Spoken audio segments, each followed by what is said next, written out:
And now it's time for No Fence Riding, sponsored by the Fort Worth Convention and Visitors Bureau. Welcome back to the Ultimate Dallas Sports Show. Time now for everyone's favorite game, No Fence Riding. The concept is simple. I deliver a few statements to our esteemed panel, and they give their opinions. No WAFF waffling, Jonah. Let's get into our first topic here. It's a good thing that Caitlin Clark was left off of the Olympic team. Joe, we'll start with you. What do you think? Andrew, I just listen. There's no fence riding here. If we're interested in doing what's good for the game, what's good for the future of the game, what's good for people who are interested in the women's game, leaving Caitlin Clark off the Olympic team is ridiculous. And I hope you guys all agree, because if you don't, I mean, we're not going to be riding fences. I'm not going to call you guys for a couple weeks. Nothing.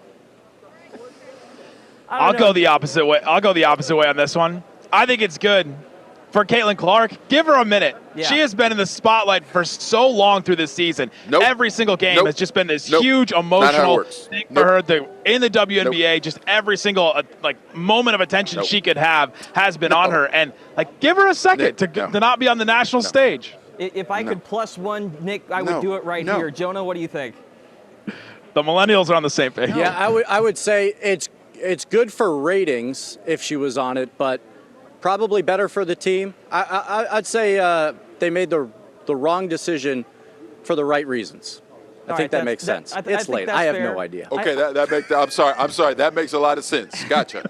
Sure. I think ultimately it's a fair call to give these, because again, this is a high standard they're trying to meet. And again, she needs the rest. My God, she's been going throughout the entire college season, barely any break before the WNBA, the regular season. What are y'all doing? Come on. What are y'all doing? I'm going to turn my back on all of you. Let's move on. What are we doing? Second statement. Challenging calls in the first quarter is dumb. I'm not trying to put Jason Kidd on blast. It just happened in this game. I'm just sick of seeing these coaches feel like the possessions in the first quarter matter a little bit more than the ones in the fourth with the game in the balance when, guess what, you're out of challenges anyway. Nick, why don't you start us off on this one? I'll go, no, it's not dumb, but challenging inconsequential calls is dumb in the first quarter. Absolutely. If it's Luka getting 2 fouls in the first 2 minutes of the game, yes, I'm challenging the second one if it's questionable. But this one, I mean, you weren't going to gain very much from it. All right, that's fair. Joe, where do you stand? Oh, Yeah, look. Was that Joe or Jonah? Joe. I think it was Joe. Listen, I don't think, as an overall statement, trying to make that like an axiom, no, it's not necessarily dumb. That sounds like waffling. Tonight, That sounds like waffling. That was dumb.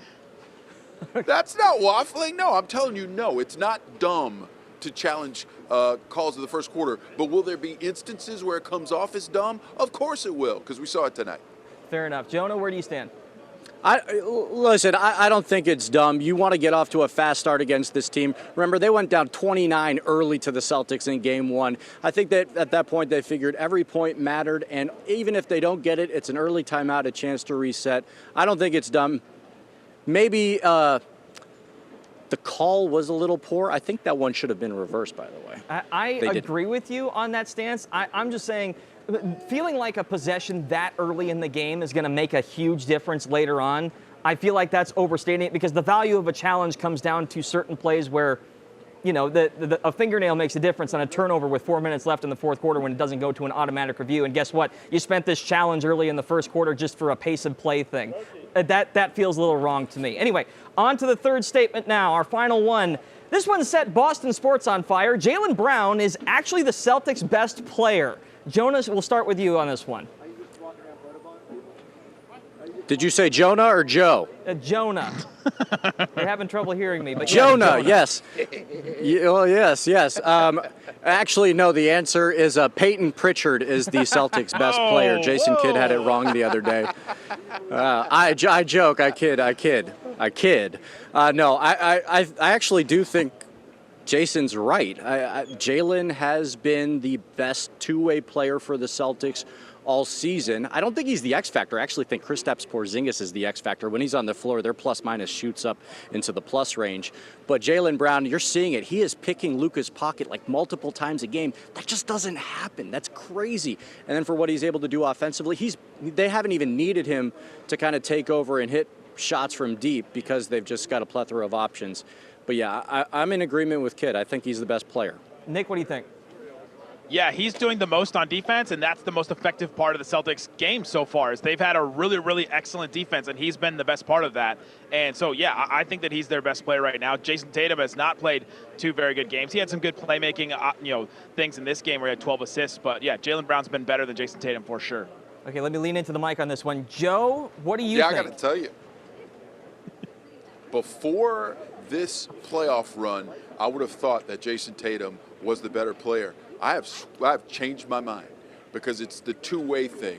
Because Jaylen Brown can beat you in a myriad of ways, and man, Jason Tatum is struggling mightily, and very interesting. But yeah, I'm gonna agree with Jason Kidd. It was gamesmanship, but I'm gonna agree with Jason Kidd.